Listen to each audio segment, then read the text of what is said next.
Hey guys, my name is Devin Arkfeld, and I also go by Devmode. I spin chucks and I do martial arts, and spinning chucks is what we're going to do today. I hope that the moves I'll give you today and this month will be just as good as the ones that JJ showed you last month. And I hope I will be just as good with my words as Ken Hill is. He's an amazing instructor. Today I want to talk about a move I call amputations. That might not be a well-known name. It's just something I call it because to me, it looks like you're cutting off your own arm as you do the move, which is kind of cool. I think it can be best exemplified with swords. And I'll let you guys watch it real quick. But I come through and then I can go on to whatever I want to do next. So hopefully, if I did my job right, for just that half second, your brain might have thought that sword passed right through my arm, hence why I like to call it an amputation.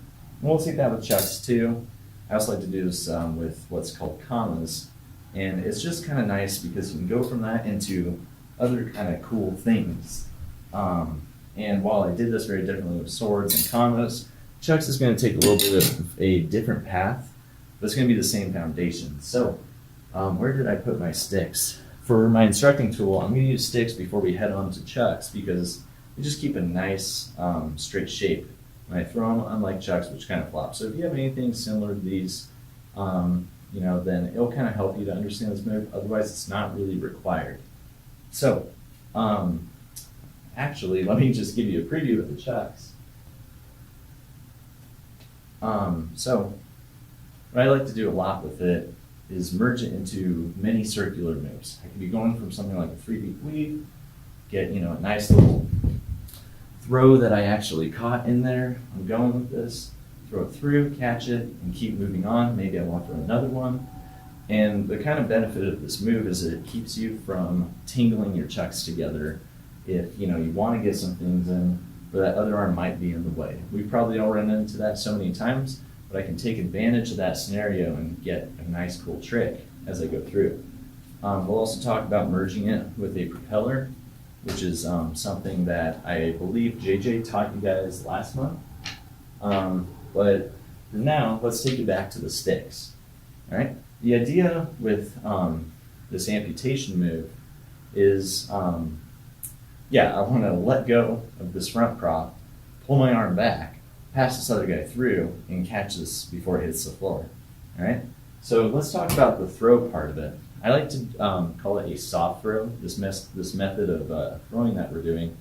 When we think throw, we usually think throw it up and away. It goes up away from our hand. We'll catch it on the way down, up and over. I call this a soft throw, which is more like a drop, where our arm was traveling up, and we just dropped our prop along the way. So I like to call those soft throws. It's very important that this stays below my hand. Again, I'm moving my arm up, I drop the prop, and I go for it.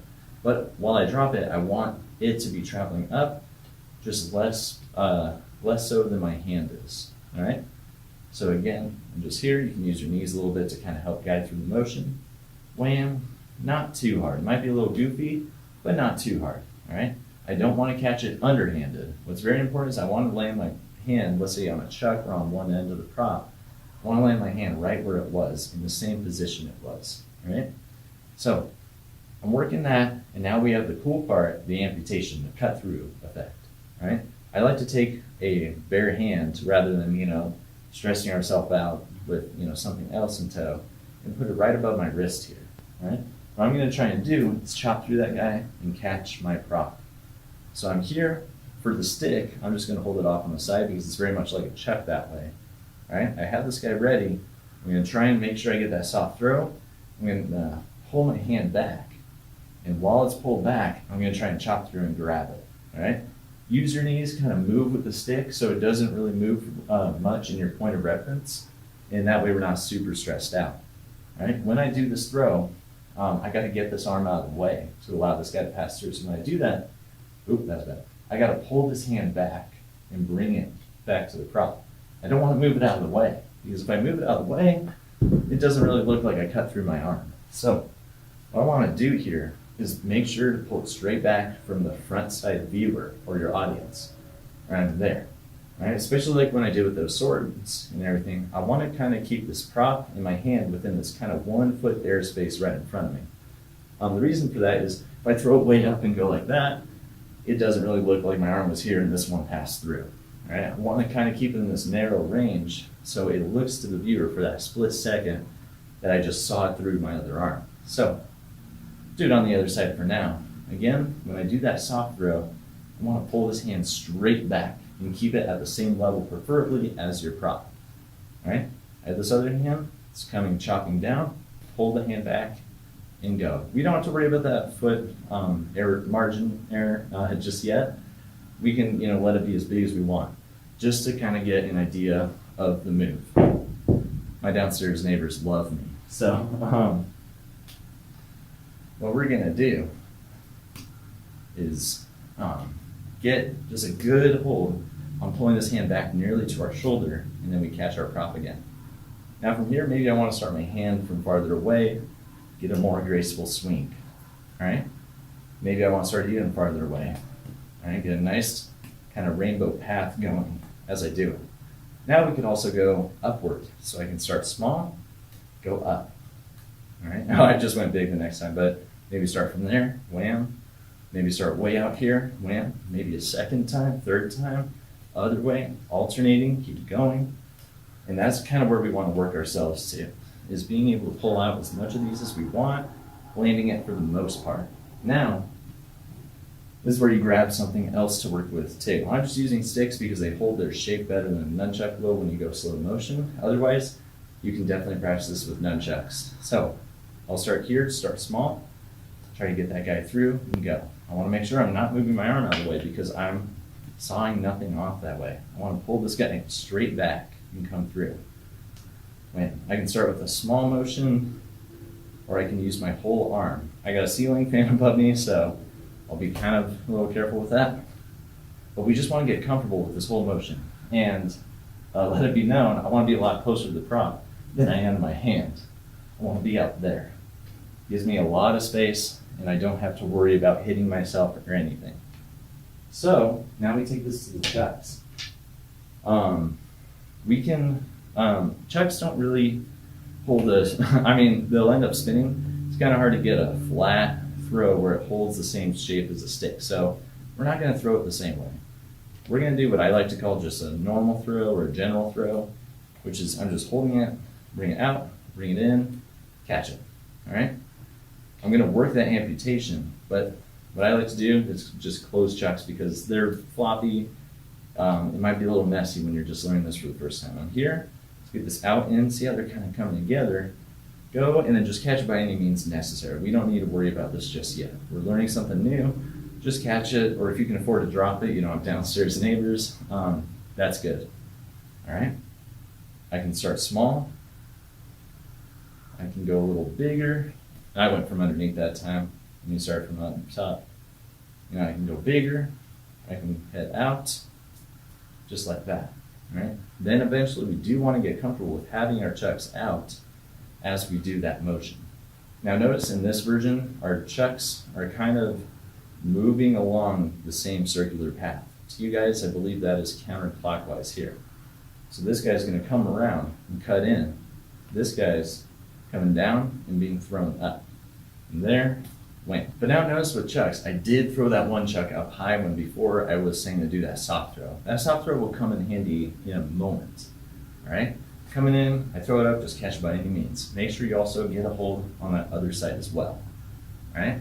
Doesn't need to look pretty, we just need to survive. All right? But after we can start kind of neatening up and kind of, keeping the arm that's getting cut roughly in the same spot, just a good kind of dexterity drill, then we can start to do this next part I was talking about. So we're going to mix this up with a propeller that I believe JJ worked with you guys the other month. All right? Because he already worked that with you guys, I'm just going to give you a quick crash course using a stick because it holds its shape. I'm holding this guy in a reverse grip off to one side because a chuck would have a strain here.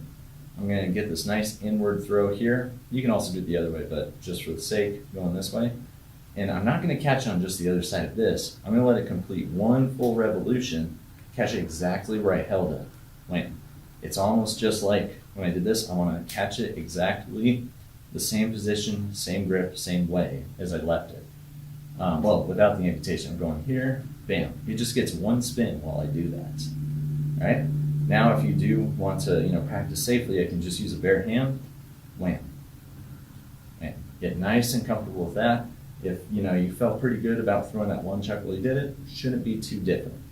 All right? Otherwise, if you really want to get that propeller, just try to get this motion down as many times in a row as you can. If you can get it once or twice, it's great enough for freestyle play.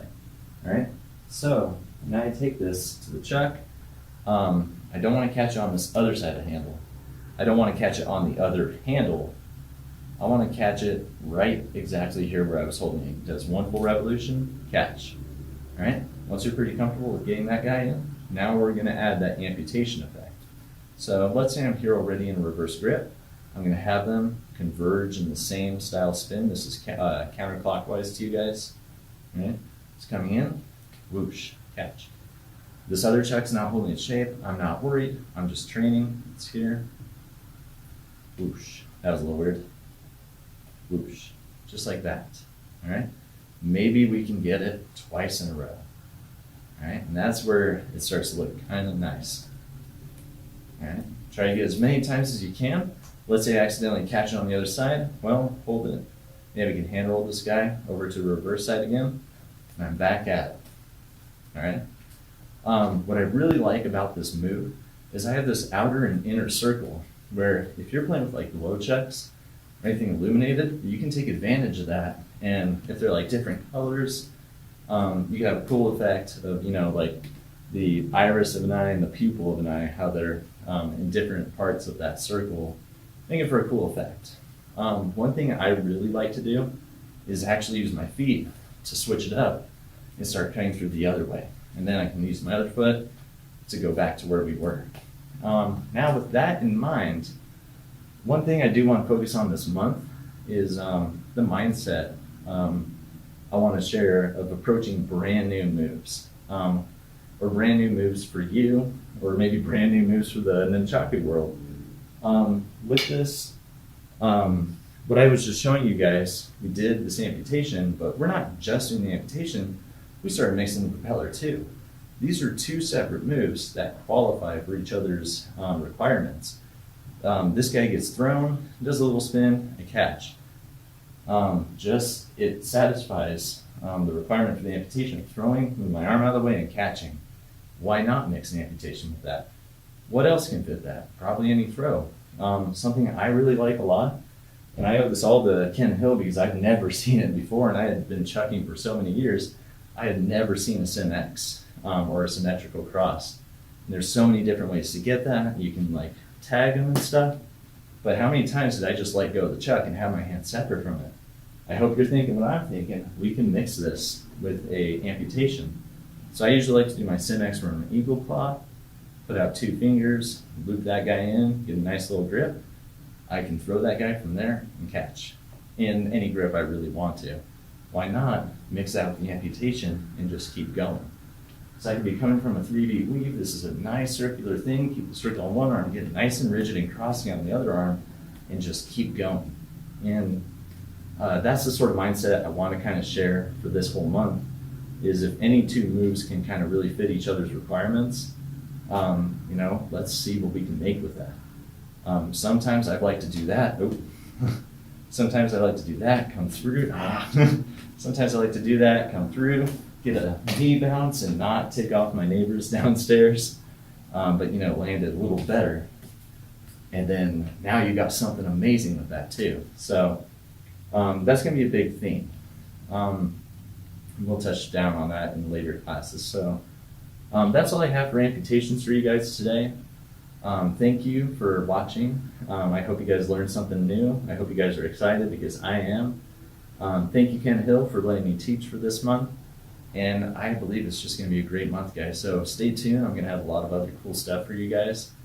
And I can't wait to share all this with you. So happy training, guys. Be safe.